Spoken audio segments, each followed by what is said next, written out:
Like every morning, Daphne went to her favorite local cafe to get her coffee and breakfast sandwich. She left the cafe after she'd paid. A few minutes later, she returned, looking anxious, because she had forgotten her wallet. Strangely, it was nowhere to be found. She called the police to report the incident. Nobody had left the store, so the thief was still there when the officer arrived. He started questioning everyone. Jenny, the cashier, said that Daphne was a regular customer and she had known her for a long time. So, she would never steal her wallet, and she didn't see it after Daphne had paid. Andre was a tourist visiting the city for the first time. He said he'd come to the cafe because he'd wanted to try their famous muffins. She claimed he hadn't seen the wallet. He was busy trying to pick what type of muffin he should get at the time. And Harry worked as a store clerk. He said that he'd come there to grab a coffee, and he didn't see the wallet because he was pouring milk into his coffee. So who do you think stole the wallet?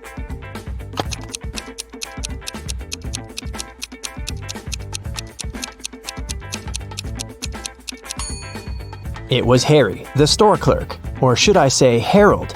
Do you see his name tag? He lied about his name when he ordered his drink. Also, even though he said he was pouring milk in his coffee, as you can see, it doesn't have any milk in it. Jessica was an aspiring actor, and she had a big musical theater audition that day. She left her house early in the morning to make it on time, but she had forgotten to take her sheet music with her, so she had to drive back. When she walked in, though, she saw her roommate lying on the floor unconscious. A nurse was standing beside her. She explained to Jessica that her roommate had been poisoned, but luckily, she'd had enough time to call an ambulance before she passed out. Jessica immediately realized something was wrong. She thanked the nurse for helping her friend and asked her if she could get her a glass of water or anything else. The nurse agreed, and Jessica hurried to the kitchen. There, she called the police saying, "There's a fake nurse in my house. She poisoned my roommate and tried to rob her." How did Jessica understand that?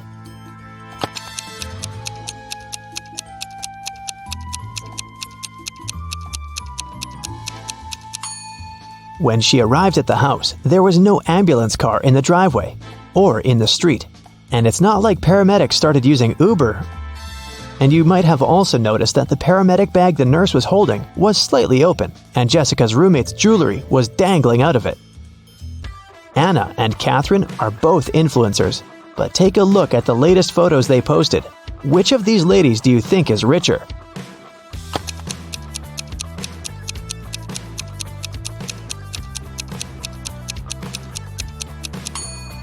Catherine is richer, of course. Just look at the number of likes on her photo. She has 27,907 likes. Anna, on the other hand, has 9,837, which means that Catherine has way more followers and must be earning millions. Annie managed to buy presents for everyone except her dad. She knew what everyone wanted, but her dad was kind of secretive and not the talking type. He was also not great with technology and never bought anything online. So there was no way she could sneak into her dad's computer and check the saved items in his shopping cart. But he always liked to make lists in his little notebook, and Annie was sure she might be able to find a wish list there. So she sneaked into her father's office one day to look for the notebook. It was nowhere to be found, but his study table had a locked drawer. She looked for the key around the room but couldn't find it anywhere. That's when 2 different sticky notes attached to 2 different books inside the bookcase caught her eye. The first note was attached to a psychology book and had P5487TH written on it. The second note was attached to a detective novel and said P21320TH. Annie immediately knew what the notes meant. Can you guess what she had to do?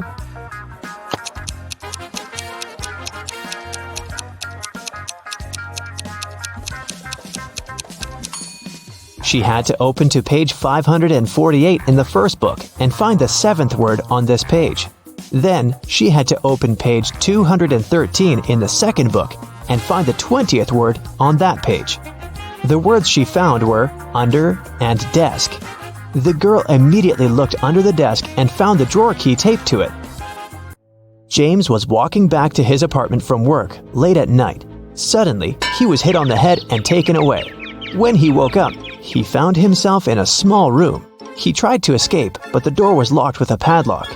James tried to look for the key, but there was nothing in there but a window with strange-looking metal bars. Suddenly, he noticed something. It helped him to find the key. Do you see it too?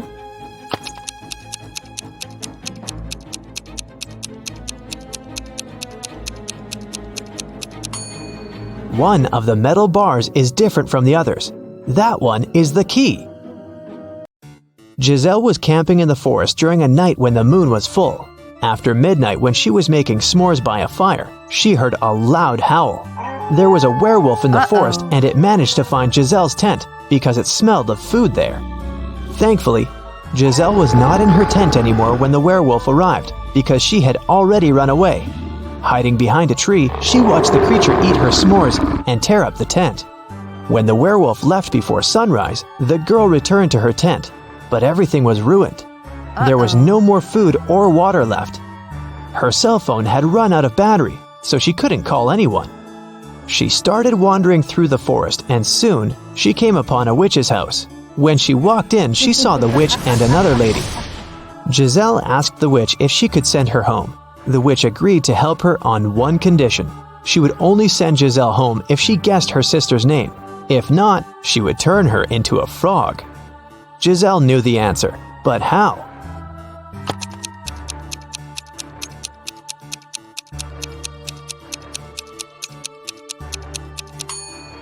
Did you notice that the witch's sister is wearing the same necklace around her neck as the werewolf? Well, Giselle did, and there's a name written on the necklace: Abigail. Zoe went to a security guard and reported that her gym bag was missing. She said she'd gone to the ladies' restroom after her dance cardio class. She was fixing her hair when someone came up from behind and pushed her. So she didn't see the person who had taken her bag. The security guard refused to check the footage from the security camera that was outside the restroom. Neither did he file a report. Why?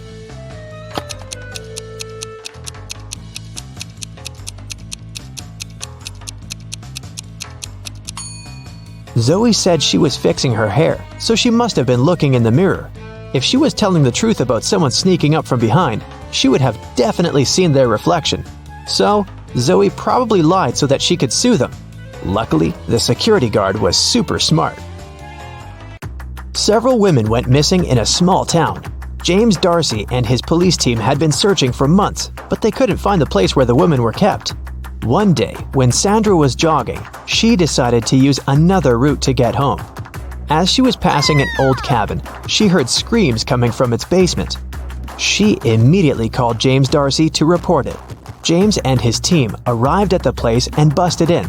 They found there 3 women. They all said that they had been locked in the basement for months, but James knew one of them was lying. The first woman said that her name was Tammy and that she had spent almost 8 months in the basement. The second woman claimed that her name was Hannah and that she had been there for almost 5 months. The third woman told him that her name was Allison and that she had stayed there for about 3 months. Can you tell who the liar is?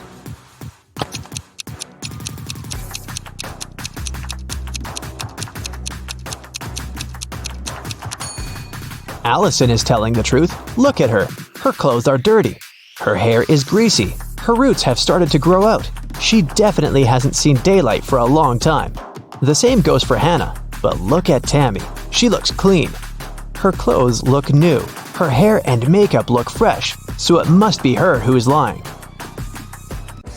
David spent his summer break at a science camp that was at a big space facility. When the summer break ended and school started, he told his friends from the science club all about his camp adventures. He said that at the facility, he had found a secret room. And in there was a time machine. He stepped into it and pressed some buttons to test if it really worked, and it did. He traveled through time and was able to talk to Nikola Tesla, Chuck Berry, and King Aragorn. But one of his friends immediately called him out for lying. How did he know that David made up this whole thing?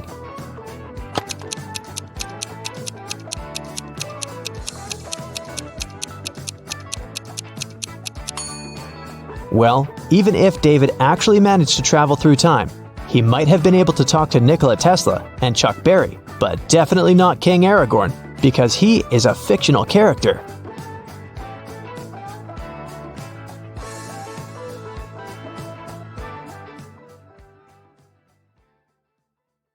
At first, you'll be a Sherlock trainee. Look carefully at the pictures and pay attention to the smallest details to solve the riddles. Which one of these students has 3 mothers?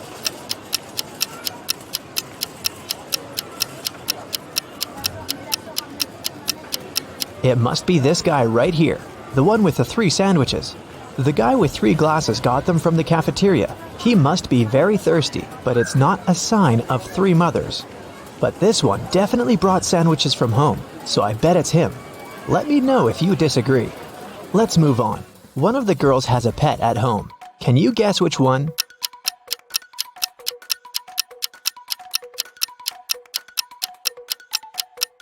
It's the girl in the middle.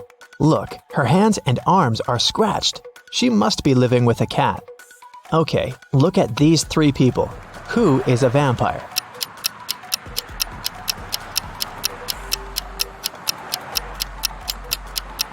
It's this guy. See, he doesn't cast a shadow. Something's wrong. Chastity was at a party and met 3 guys. All of them claimed to be pilots, but one of them lied. Can you guess who's not a pilot?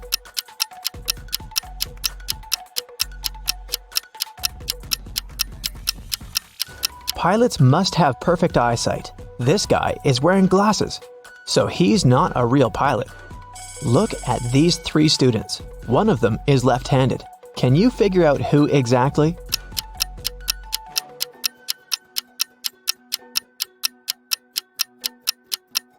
It must be this girl. The outer side of her left hand has some ink stains. It happens when she writes. Since we write from left to right, her arm covers everything she's just written. 3 best friends met for a coffee in the evening. Can you tell which one of them has a pet?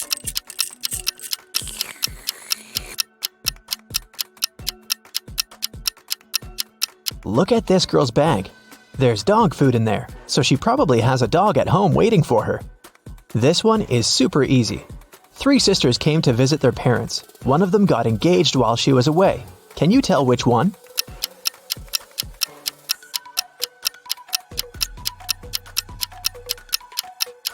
It's this girl who's wearing a ring.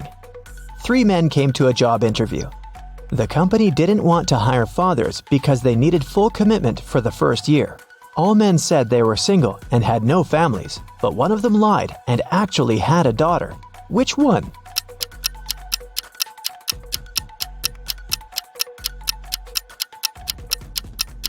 It's this guy here. Why would he wear a pink scrunchie on his wrist if he wasn't making his daughter's hair right before the interview? Okay, now let's go and look at people's houses. Here are the bathrooms of Daryl and Tiberius. Which one of them has a girlfriend?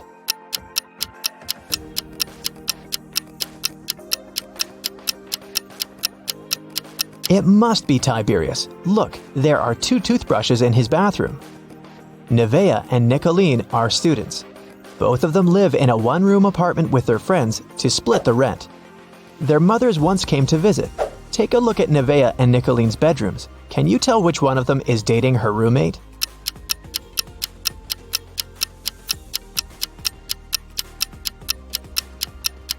It must be Nevaeh. In Nicolene's bedroom, there are 2 single beds, and in Nevaeh's bedroom, there's just 1 big bed. Look at these 3 friends. One of them isn't really a human, but which one?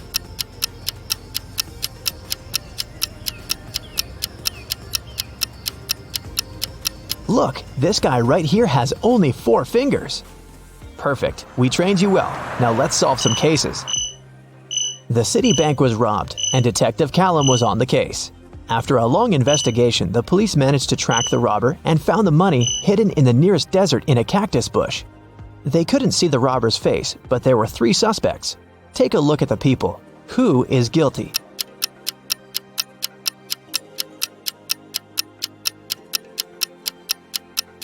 It's this man. Look, he has many scars on his arms and hands. He must have gotten them when he was digging the money in the cactus bush. A group of friends asked Billiam if he wanted to join them on a hike that weekend. He said that he couldn't because he had broken his arm. The next day in school, Billiam, indeed, appeared with a broken arm. So he stayed at home and his friends went hiking. On Monday, the friends met in school again. Billiam said that he had just stayed home watching TV. His friends told him about the hike and asked why he had lied about the broken arm. Why did they decide that his arm wasn't really broken?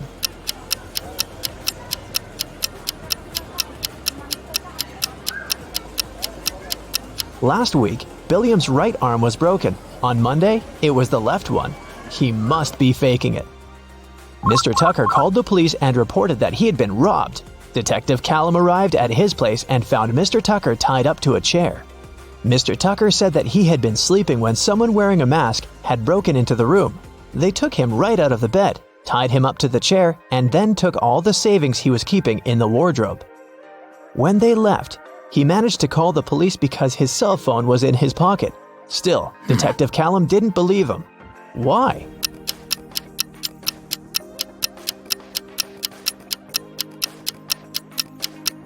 Mr. Tucker said that he had been taken right out of bed, but the bed was perfectly made.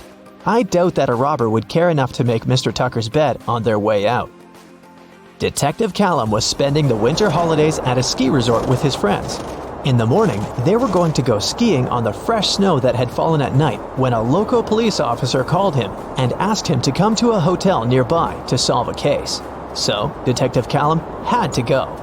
Someone robbed the cashier's desk and there were 3 suspects. Questley said that she was in her room all night sleeping. Egbert said that he was out partying in a different hotel and had just come back around an hour ago. Fenton said that he had been binge-watching a show all night but hadn't stolen anything. Who is guilty?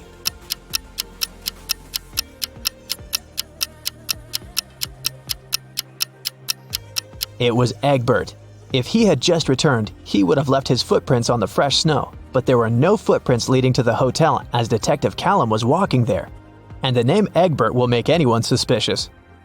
There was a car accident in the suburbs, and police arrived to investigate the case. The driver went into a cliff right where the road was taking a dangerous turn. The car turned around, and he was pushed out of it and got stuck nearby. He had his cell phone on him, so he was able to make a call. A police officer helped the driver out and asked him to show what was in the trunk. The driver gladly opened it with his keys. In the trunk, there was his suitcase, some instruments, and a spare tire. The police officer said that the accident had been staged. Why?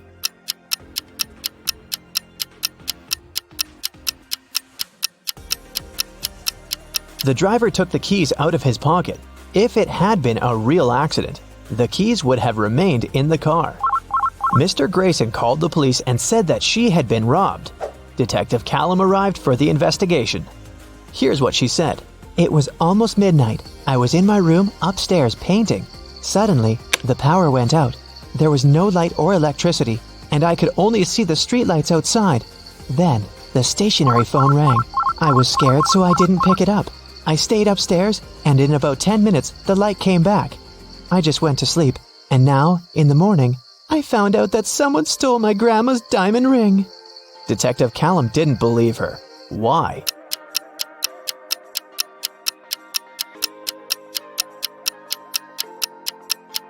If the lights and the electricity were out, how would a stationary telephone ring? This lady is making things up. Gavin drove to get some groceries and parked his car in front of the store. Of course, he forgot where he had parked and couldn't find his car. Luckily, he had taken a picture of his parked car and he opened it to look up the number of the parking lot. The problem is that his parking lot number is covered and the number of the lots nearby doesn't make any sense. Can you figure out what's Gavin's parking lot number and where he should search for his car?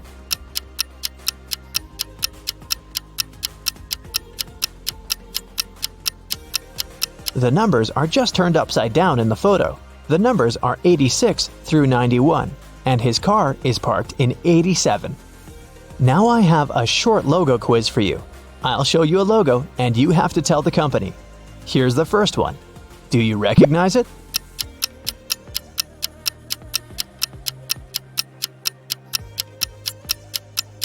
It's Honda, a Japanese car brand.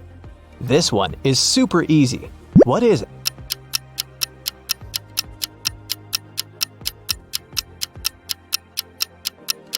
This is Pepsi, of course. What about this cute crocodile? Does it ring a bell?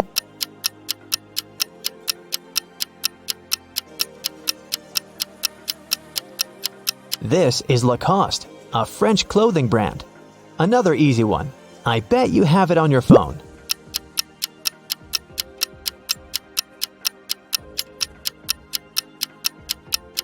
Yes, of course, that's Spotify. What about this one?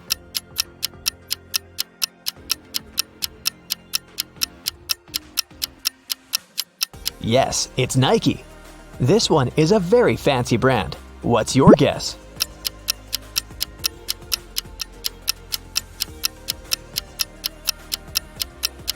That's Louis Vuitton. Okay, another one for you. It's harder, but you've got this. What's your call?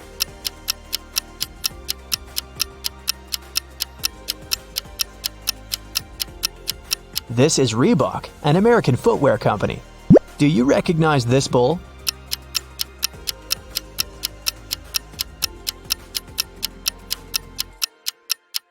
Is a Lamborghini logo.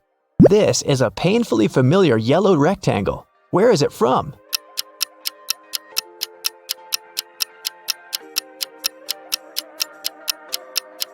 That's the National Geographic logo. Portia and Vinette live in a country where postal services are super unreliable. Everything sent by post is stolen from the package. How can Portia send his wife, Vinette, a diamond ring if both of them can buy locks, but don't have keys from each other's locks?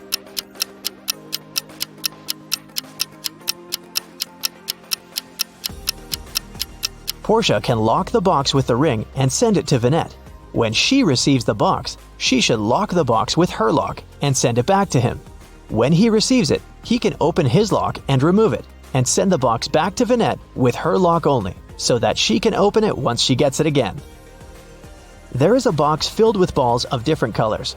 5 red ones, 8 blue ones, and 11 purple ones. Ninja has to pick out balls blindfolded until he's sure that he has at least 2 balls of the same color. What's the minimum number of balls Ninja should take out to be sure of that?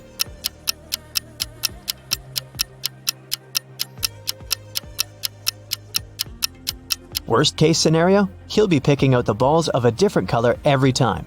There are 3 colors, so if he picks out 3, they might all be different. But if he picks out 4, then the additional one for sure will match one of the existing colors. So, Ninja should pick 4.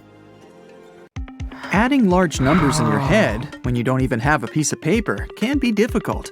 I have a method for you that will make it way easier.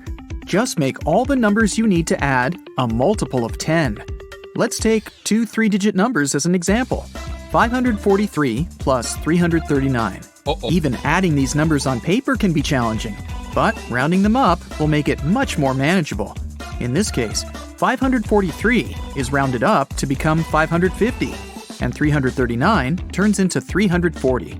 Now, adding these 2 is not much of a problem, so let's do it. 550 plus 340 equals 890. Cool, but that's not the answer to the original equation. To determine that, we need to remember how much we added to the initial numbers. That would be easy. We just need to subtract the original numbers from the rounded up ones. The results look like this.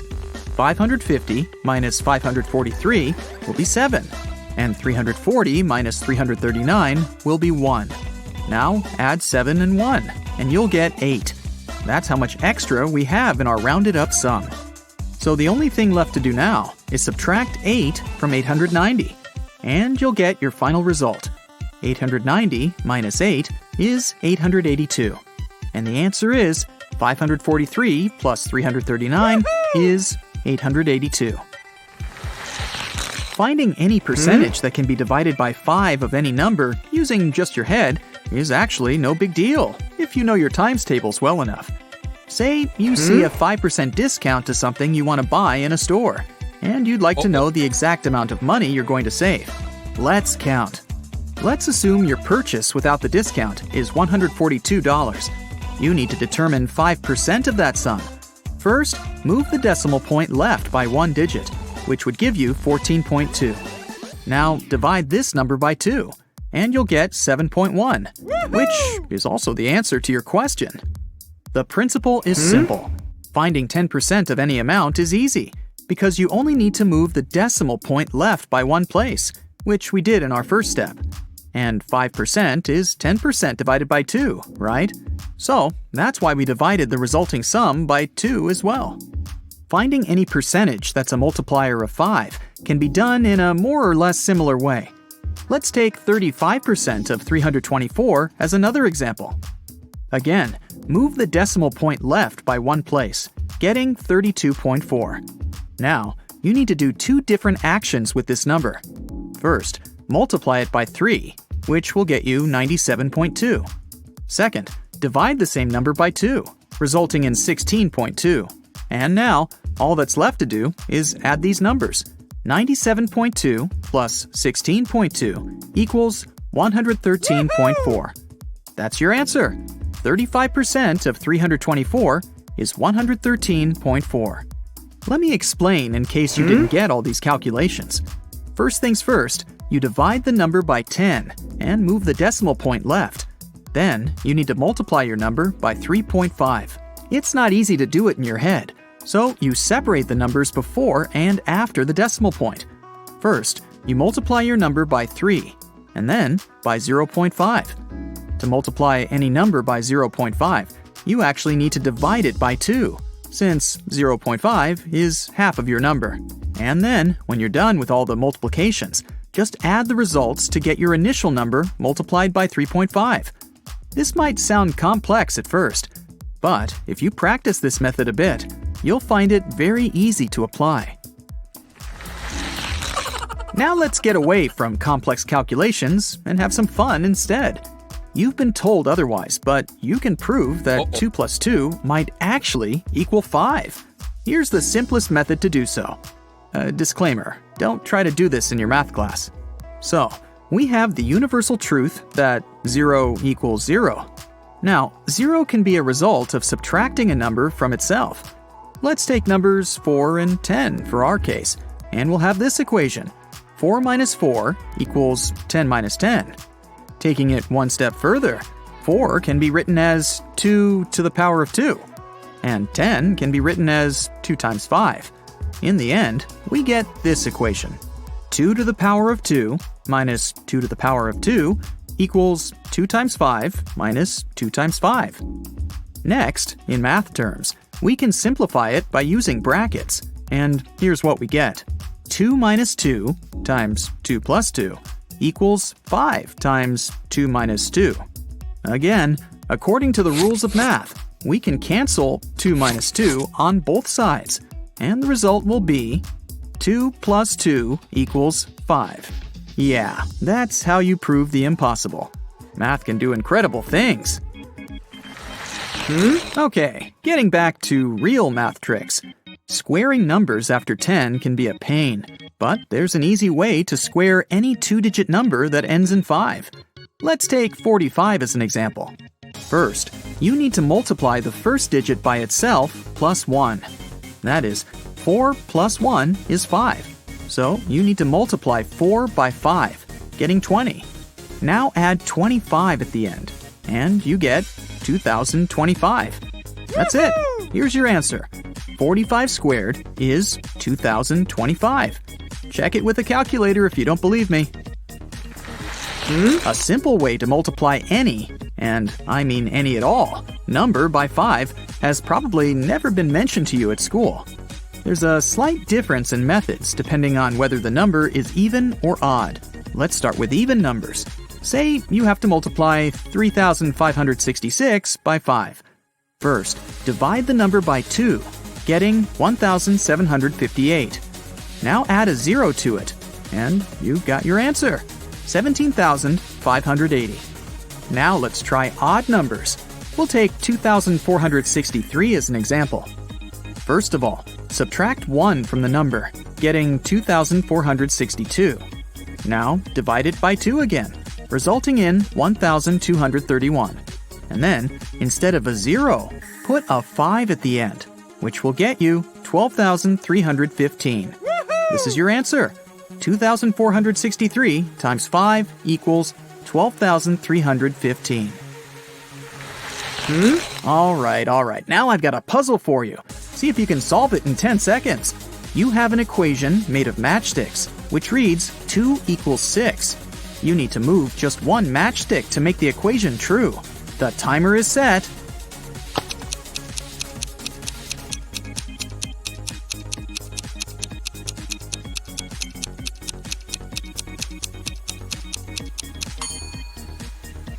Again, this is a puzzle, so there's no conventional solution to it.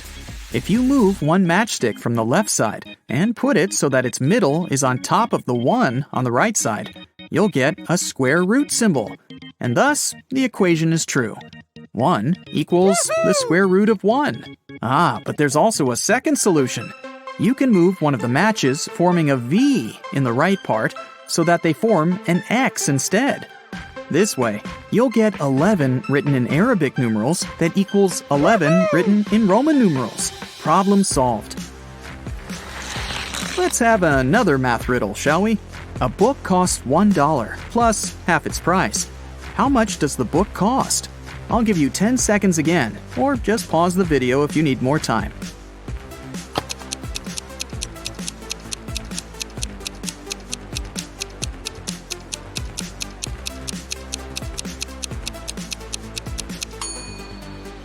To solve this riddle, you need to build an equation where B is the cost of the book, and you have to find it. The equation will look like this. B equals 1 plus B over 2. Because to find B, you need to add 1 and half the B. To make it simple, let's write B as B over 2 plus B over 2 in the left side, getting B over 2 plus B over 2 equals 1 plus B over 2. Now we can transfer B over 2 from the right side over to the left and get B over 2 plus B over 2 minus B over 2 equals 1. Subtracting B over 2 from itself leaves us with B over 2 equals 1. So the only thing left to do is multiply 1 by 2, and you'll get B. The answer is B equals 2. Now, if you solve this puzzle on your own, you just might get to Oxford University. In the finals of a logical game, 2 players are contesting for the prize. The prize itself is placed under one of 5 objects you can see on the screen. Sheila was privately told the shape of the object under which the prize was hidden. Colin was privately told the color of that object. Both players are mathematicians and use perfectly logical reasoning to find the answer. And either of them knows that the other was told the shape or the color of the object. The host asks them, "Do either of you know where the prize is?" The players say no. The host then asks, "Do you know now?" They both shake their heads. The host asks again, "Do you know now?" And the players answer yes in unison. How can this be? And where is the prize? Pause the video if you want to try to crack this puzzle on your own, or watch further to find out the answer.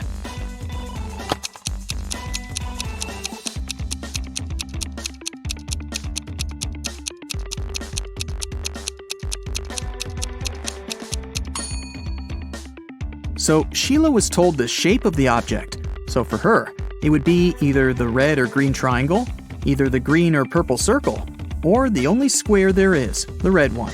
Colin was told the color of the object. So for him, it's either the red triangle or square, either the green triangle or circle, or the only purple circle there is. When the host asked whether either of them knew where the prize was, and they answered no, they both got new information. For Sheila, it was definitely not the square, and since Colin didn't know the answer either, it wasn't the purple circle. Colin used the same reasoning, so they both eliminated 2 options. After the second question, neither of them still knew the answer, and they got new info again. Sheila was left with 2 triangles and 1 circle. She knew the shape of the object, so if she still didn't know where the prize was, it couldn't be the circle. And Colin was left with 2 green and 1 red shape. Since he knew the color but didn't know the answer, it couldn't be the red one. Thus, 2 more objects were eliminated for both. And finally, after the 3rd time the host asked them about the prize, they knew for certain that it was the green triangle, using only their initial information.